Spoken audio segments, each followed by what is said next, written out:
Welcome back, or hello if you are new here. My name is Lois. I'm an illustrator, animator, motion designer, comic artist based in London, and today I wanted to talk about my art goals and intentions for the year. For better and definitely for worse, I'm such a goal-orientated person. I've been setting myself art goals for the last 8 years.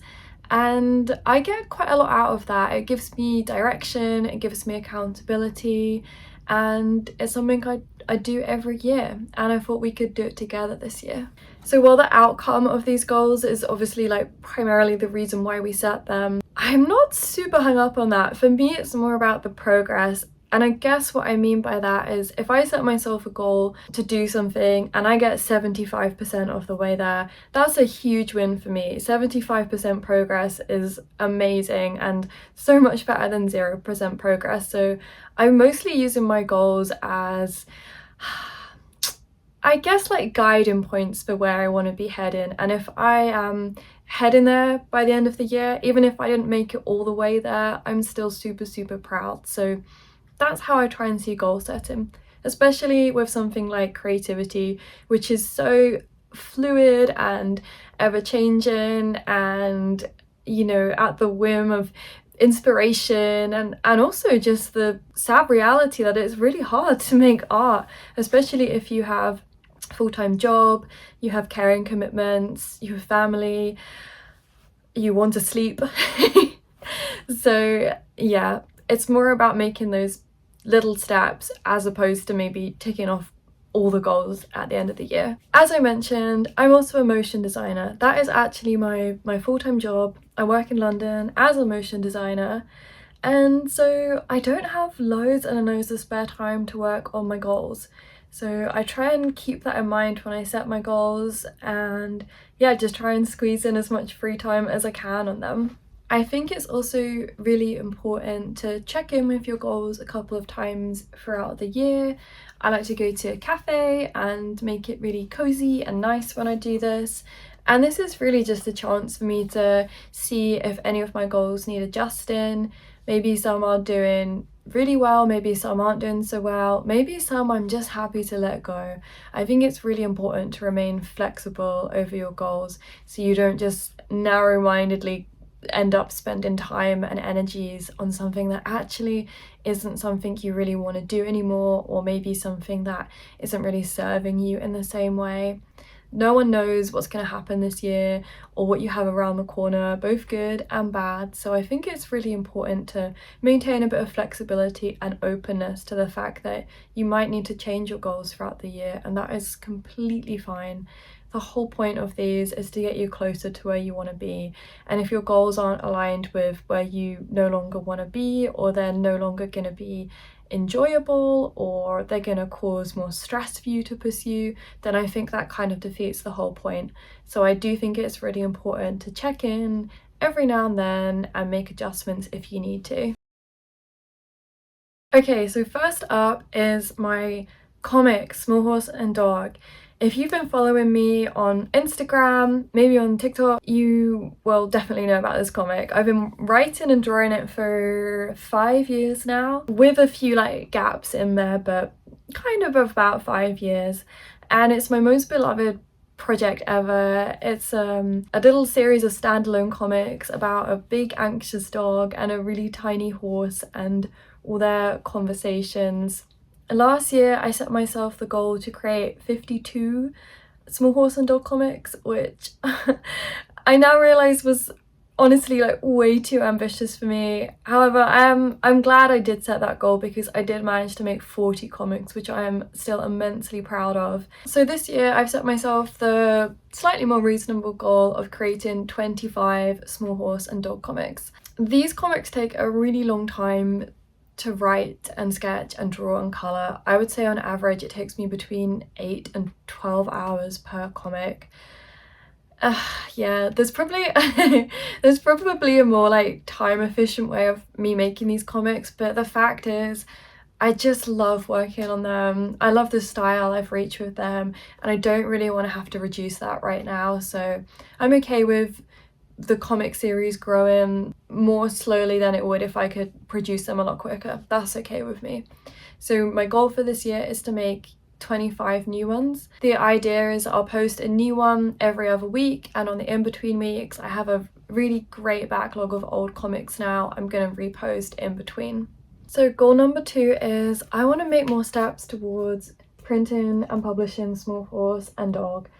This is a really limited print run I made of 20 comics, which I sold at a Thought Bubble comic convention last year, and that was a really, really nice experience. I have always been very protective about printing Small Horse and Dog. I don't really know why. I think it's because it's my most beloved passion project.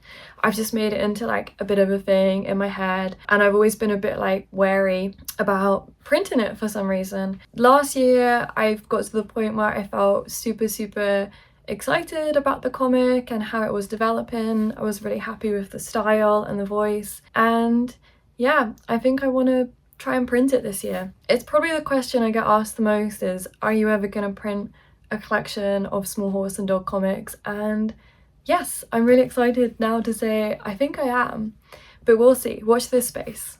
Goal number 3 is making 10 YouTube videos this year and just being here on YouTube. Making YouTube videos is something I've wanted to do for a really long time, but I've always been really nervous. I think putting your face and your voice out there on social media feels a lot more vulnerable than putting your art out there, or at least that's how it felt for me. But I'm actually having a really fun time. It's not as scary as I thought it would be. Everyone so far has been super lovely. Thank you so much for all your really nice comments on the sketchbook tour video. It was so nice, and yeah, I'm really enjoying the start of this. 10 videos felt like a reasonable amount to me.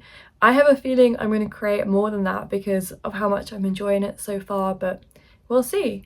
Yeah, thanks for coming along. Goal number 4 is to fill up 4 of these grey sketchbooks. This is the sketchbook you might have already seen if you watched my recent sketchbook tour.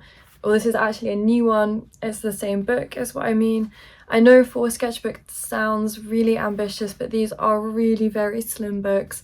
They're only 32 pages each, and I'm loosely basing this off the idea that I might fill up 1 per season. Might be really ambitious. If one of my goals is gonna be let go this year, it will probably be this one. I think even if I fill up 1 of these, I'll be really happy. This is my winter one. I've really made like a bit of progress on this one. Here is the spread I completed recently, which I'm happy with. And yeah, I want to continue doing a bit more paint work. Obviously, it's pretty much just animals. Yeah. I have a sticker from Larry Alexson in here. I'm sure if you are on art YouTube, you know her work. Her stuff is lovely. The next goal is that I want to create more works and comics that aren't related to Small Horse and Dog. I love working on Small Horse and Dog. As I mentioned, it's my #1 personal project and probably my favourite thing to work on. However, because it takes so much time, it doesn't leave me with much time to explore other comic ideas, other personal works. I also absolutely love painting. That's a huge passion of mine. I love painting comics, and yeah, I'd just love a bit more time to indulge that this year. This is a hard one to quantify because I don't really know what that means. I feel I feel silly saying this now, but I have set the goal of creating 30 artworks that aren't related to my comic. And now I'm saying that out loud, I'm like, am I just completely deluded? I don't know, we'll see. I'm gonna check in, I think, halfway through the year, and we can see how silly that was. The next goal is a really boring one, and I'm not sure I'm even going to include this in the video because I'm so ashamed of my digital mess.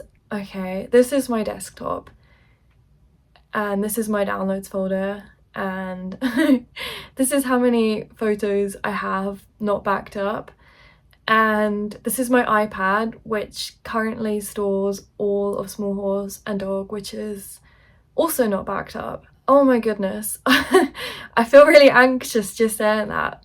I'm a really anxious person, and I feel like this just really doesn't help, so I need to sort this out. I have this umbrella goal of just getting digitally cleaned up. I want to clean up my desktop. I want to get my folders organized. I want to back up my work because it would just be awful if I lost that. It's been a really long time coming and probably should be done urgently. But I also know it's the one I'm going to procrastinate on the most. The next goal is one I'm really excited about, and it's to go on 12 drawing dates with myself. I love spending intentional time with myself. However, I think it's the thing I am the absolute worst at prioritizing.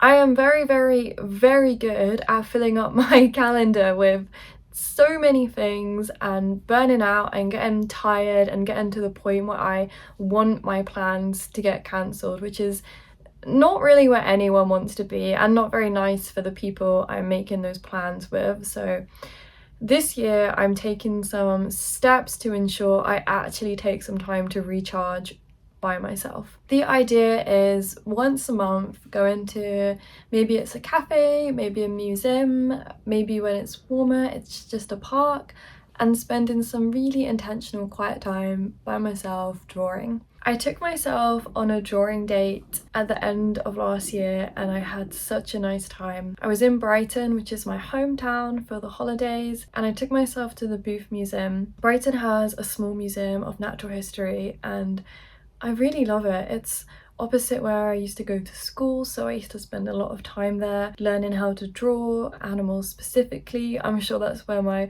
love of animals and drawing animals comes from. And it was such a nice day. I just took some time to draw and be with myself. I got some nice lunch afterwards and it was exactly what I needed to recharge and get back to myself. So yeah, I want to do that more this year and maybe I will bring you along with me too. Alright, my last art goal is quite a nice one.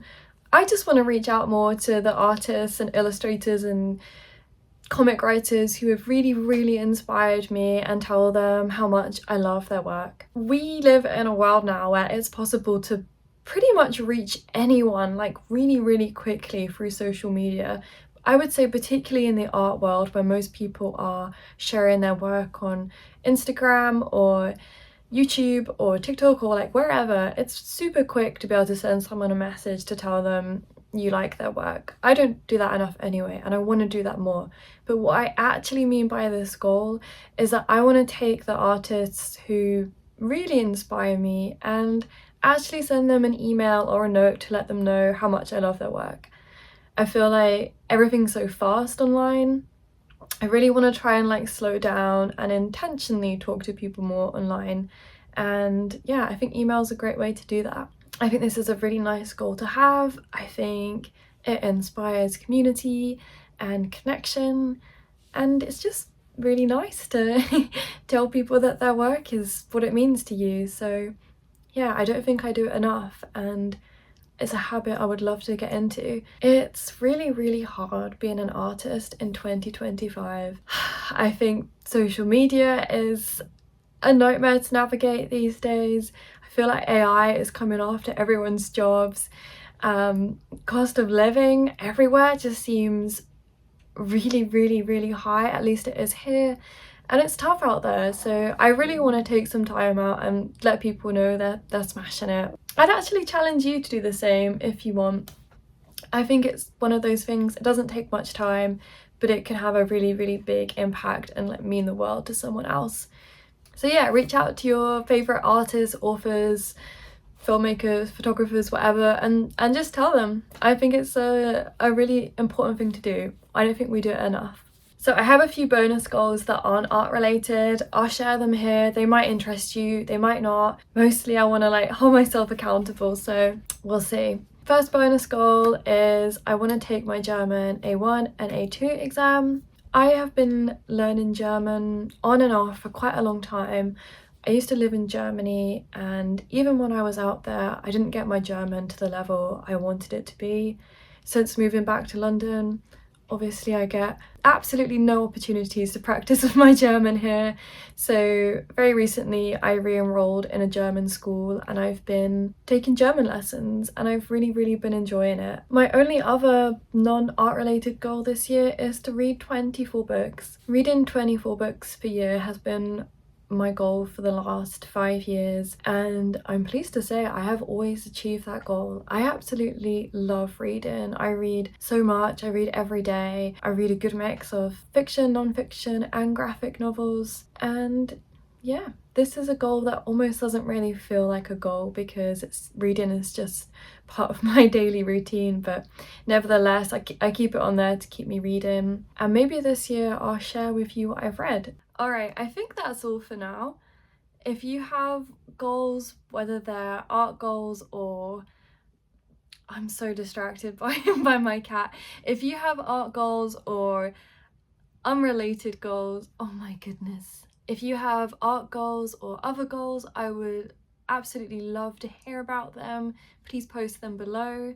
Tell me what you're up to. We can hold each other accountable and check in at the end of the year and see how we did. Thank you so much for watching. I hope you found this interesting, maybe inspiring.